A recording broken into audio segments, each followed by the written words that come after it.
नमस्कार भाई और बहनों, आप देख रहे हैं यूट्यूब चैनल परवरिश विद प्रभा सिंह।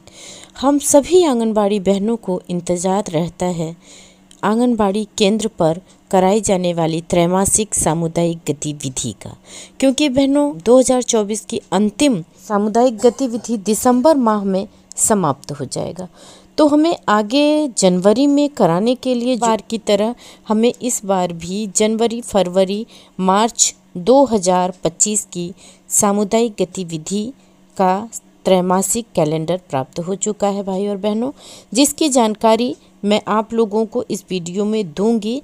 किस दिन कौन सी गतिविधि हमें अपने आंगनबाड़ी केंद्र पर करानी है और कौन सी गतिविधि वित्त पोषित है और कौन सी गतिविधि गैर वित्त पोषित है।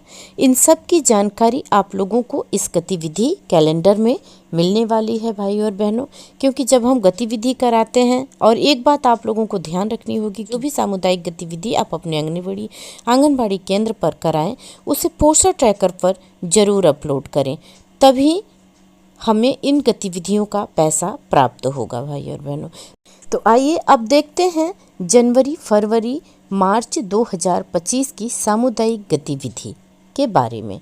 बाल विकास सेवा एवं पुष्टाहार विभाग व पोषण अभियान सामुदायिक गतिविधि कैलेंडर 2025 आंगनबाड़ी केंद्र पर आयोजित की जाने वाली सामुदायिक गतिविधियां।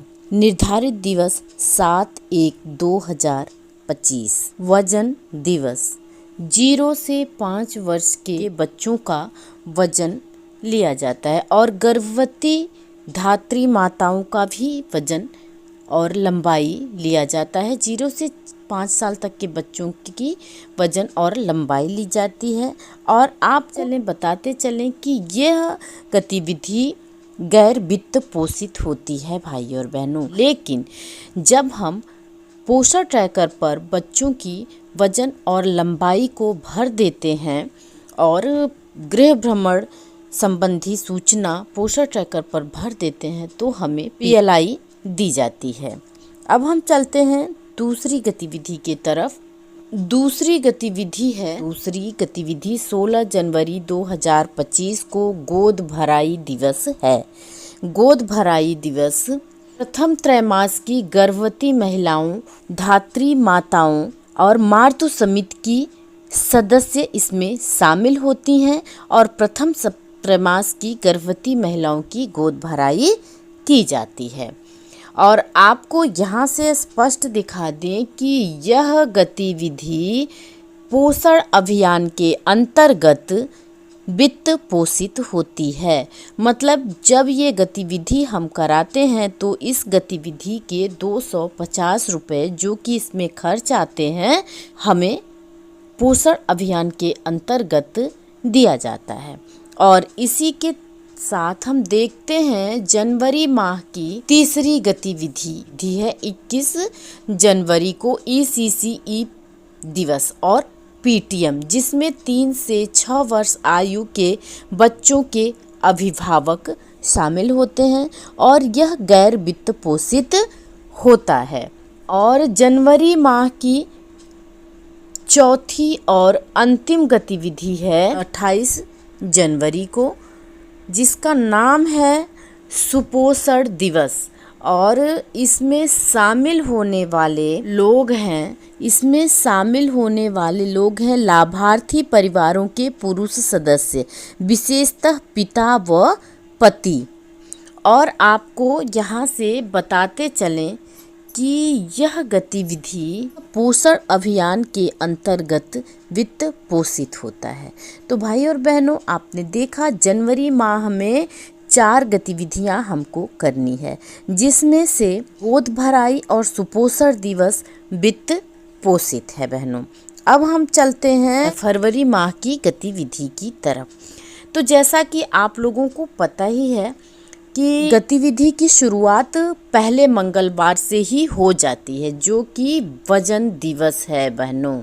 वजन दिवस हम के पहले मंगलवार को ही मनाते हैं।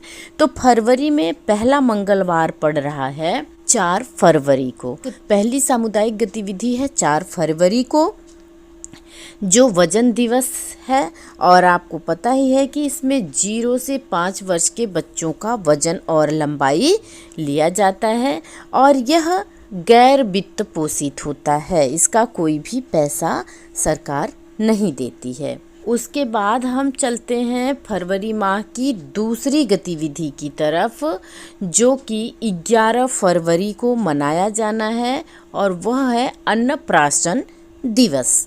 तो अन्नप्राशन दिवस 6 माह की आयु पूरी कर चुके बच्चे, जितने भी बच्चों ने 6 माह की आयु पूरी कर ली है, उन बच्चों का अन्नप्राशन किया जाता है। अन्नप्राशन दिवस पोषण अभियान के अंतर्गत वित्त पोषित होता है। जब हम अपने आंगनबाड़ी केंद्र पर अन्नप्राशन दिवस को मनाते हैं तो इसमें 250 रुपये का खर्च हमें दिखाना होता है और वह 250 रुपये हमें पोषण अभियान के अंतर्गत दिया जाता है। अब हम चलते हैं फरवरी माह की तीसरी गतिविधि की तरफ। और जैसा कि आप लोगों को पता है कि हर महीने हमें ECCE और PTM मनाना होता है, तो फरवरी में ECCE PTM है 18 फरवरी को, और जिसमें 3 से 6 वर्ष आयु के बच्चों के अभिभावक शामिल होते हैं। गैर वित्त पोषित होता है। इसे मनाने के लिए कोई भी पैसा हमें नहीं दिया जाता है। और उसके बाद फरवरी माह की अंतिम गतिविधि है भाई और बहनों 25 फरवरी को, और 25 फरवरी को मनाया जाना है वास डे। आंगनबाड़ी के बच्चे, स्कूल के बच्चे हैं, किसी भी आयु वर्ग के बच्चे, किशोर किशोरी, महिलाएं, पुरुष, सामुदायिक नेता व पंचायती राज के सदस्य वास डे में शामिल होते हैं। और यहाँ से आपको बता दें कि यह सामुदायिक गतिविधि पोषण अभियान के अंतर्गत वित्त पोषित होता है। तो आपने यहाँ देखा कि जनवरी में भी 2 वित्त पोषित गतिविधियाँ हैं और 2 गैर वित्त पोषित। फरवरी माह में भी 2 गैर वित्त पोषित और 2 वित्त पोषित गतिविधियाँ हैं भाई और बहनों। अब हम चलते हैं मार्च में। तो मार्च की सामुदायिक गतिविधि हम देखते हैं। जैसा कि पुनः आपको बता दें कि हमेशा की तरह वजन दिवस सबसे पहले पड़ता है, जो कि 4 मार्च को है। इसमें शामिल होने वाले सदस्य 0 से 5 वर्ष के बच्चे होते हैं। ये गतिविधि होती है गैर वित्त पोषित। इसका कोई भी पैसा हमें नहीं मिलता है।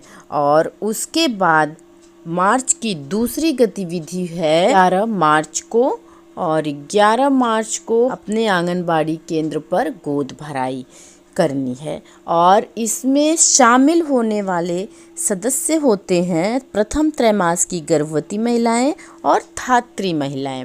गर्भवती महिलाओं की, जो प्रथम त्रैमास की गर्भवती महिलाएं होती हैं, उनकी की जाती है गोद भराई। पोषण अभियान के अंतर्गत यह गतिविधि वित्त पोषित होती है। और उसके बाद और तीसरी गतिविधि है 18 मार्च को, वो है ECCE दिवस और PTM, जिसमें 3 से 6 वर्ष आयु वर्ग के बच्चों के अभिभावक भाग लेते हैं और जो कि गैर वित्त पोषित होता है। और आपको बता दें कि इस त्रैमास की अंतिम गतिविधि है अन्नप्राशन, जो कि 25 मार्च को है। अन्नप्राशन है और यह 25 मार्च को है। और आपको बता दें कि इसमें 6 माह की आयु पूरी कर चुके बच्चे शामिल होते हैं, मतलब कि 6 माह की आयु पूरी कर चुके बच्चों की गोद भराई की जाती है। और आपको बताएं कि यह गतिविधि पोषण अभियान के अंतर्गत वित्त पोषित होती है। तो भाई और बहनों, आप लोगों ने ध्यान दिया होगा कि इस बार पूरे मार्च में 2 गतिविधियां गैर वित्त पोषित हैं और 2 गतिविधियां वित्त पोषित हैं। आगे आपको पढ़ के सुनाते हैं। यहाँ पर ये भी लिखा है, यदि गतिविधि की निर्धारित तिथि पर अवकाश हो तब निर्धारित तिथि के अगले दिन कार्य दिवस पर गतिविधि आयोजित की जाए। पोषण पखवाड़ा 2025 व पोषण माह 2025 की गतिविधियां पृथक से सूचित की जाएंगी। इसमें नहीं है वो सामुदायिक गतिविधियां, पोषण पखवाड़े पोषण माह की अलग होती हैं बहनों। और प्रत्येक केंद्र पर ECCE गतिविधि अपराह्न 12 बजे से पहले, सामुदायिक गतिविधि अपराह्न 12 बजे के बाद आयोजित की जाएगी। तो ये आप लोगों को क्लियर हो गया होगा कि आप सामुदायिक गतिविधि करवाएं तो 12 बजे के पहले ECCE गतिविधि, मतलब प्रतिदिन जो दैनिक गतिविधि आप करवाती हैं वो गतिविधि करवाएंगी। 12 बजे के बाद ही आपको कोई भी सामुदायिक गतिविधि करानी है। और चौथा है, प्रत्येक माह के तीसरे मंगलवार को आंगनबाड़ी केंद्रों पर PTM आयोजित की जाती है। बहनों, ये रही हमारे जनवरी, फरवरी, मार्च की सामुदायिक गतिविधियां जो हमें अपने आंगनबाड़ी केंद्रों पर करानी है।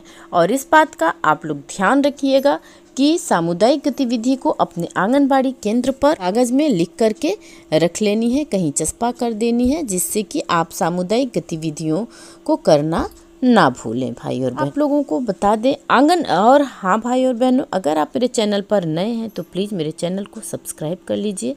वीडियो अच्छी लगे तो लाइक कीजिए। अगर आप मेरे चैनल पर नए हैं तो प्लीज़ मेरे चैनल से जुड़े रहने के लिए और आंगनबाड़ी से संबंधित समस्त समाचारों की अपडेट तुरंत पाने के लिए चैनल को सब्सक्राइब जरूर करें। वीडियो अच्छी लगे तो लाइक कीजिए और अपने प्यारे प्यारे सुझाव में कमेंट द्वारा जरूर दीजिए। और हाँ भाई और बहनों, अगर आपके पास कोई भी आंगनबाड़ी से संबंधित समाचार है, आप कहीं भी किसी भी ज़िले के हों, किसी भी राज्य के हों, तो स्क्रीन पर आप लोगों को एक व्हाट्सएप नंबर दिख रहा होगा, मुझे आप लोग व्हाट्सएप कर सकते हैं, जिससे कि मैं आपके नाम सहित, जिले के नाम सहित, राज्य के नाम के सहित परवरिश विद प्रभा सिंह चैनल के माध्यम से प्रसारित करूँगी।